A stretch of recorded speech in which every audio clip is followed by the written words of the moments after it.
नमस्कार दोस्तों, आपको हमारे चैनल पर स्वागत है। आज हम इस वीडियो में बताएंगे कि बलराम क्यों नहीं शामिल हुए थे महाभारत युद्ध में।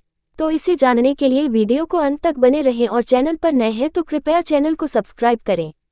आइए जानते हैं। महाभारत को पंचम वेद कहा गया है।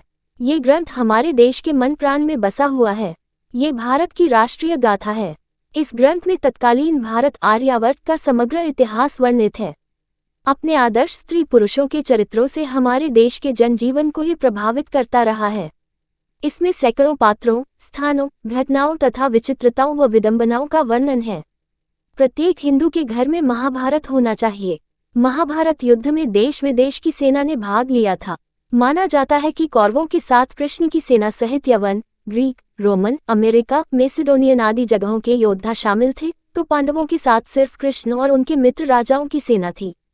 महाभारत युद्ध के समय सारे भारतवर्ष में सिर्फ दो ही राजा युद्ध में शामिल नहीं हुए थे, बल्कि एक बलराम और दूसरे भोजकट के राजा और रुक्मणी के बड़े भाई रुक्मी थे। बलराम ने क्यों नहीं लिया युद्ध में? भगवान कृष्ण के बड़े भाई बलराम ने श्री कृष्ण को कई बार समझाया कि हमें युद्ध में शामिल नहीं होना चाहिए, क्योंकि दुर्योधन और अर्जुन दोनों ही हमारे मित्र हैं। ऐसे धर्मसंकट के समय दोनों का ही पक्ष न लेना उचित होगा। कहते हैं कि कभी कभी हर एक मनुष्य को धर्मसंकट जैसी स्थितियों का सामना करना पड़ता है। ऐसे अवसर पर लोग दुविधा में फंस जाते हैं, लेकिन कृष्ण को किसी भी प्रकार की कोई दुविधा नहीं थी। उन्होंने इस समस्या का भी हल निकाल लिया था। उन्होंने दुर्योधन से ही कह दिया था कि तुम मुझे और मेरी सेना दोनों में से किसी एक का चयन कर लो। दुर्योधन ने कृष्ण की सेना का चयन किया।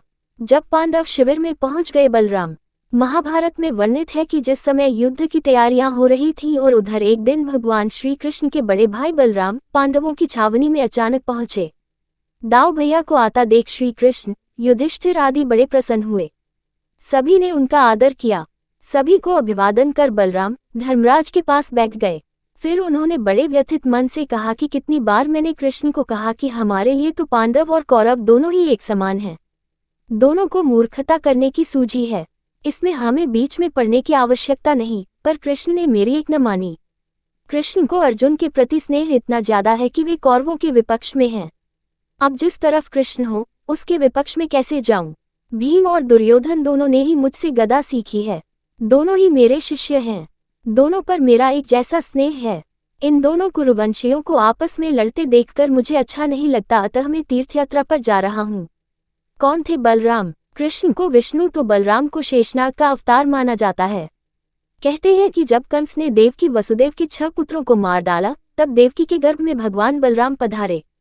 योगमाया ने उन्हें आकर्षित करके नंद बाबा के यहाँ निवास कर रही श्री रोहिणी जी के गर्भ में पहुंचा दिया।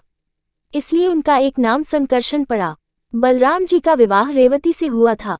बलवानों में श्रेष्ठ होने के कारण उन्हें बलभद्र भी कहा जाता है। इनके नाम से मथुरा में दाऊजी का प्रसिद्ध मंदिर है। ये गदा धारण करते हैं।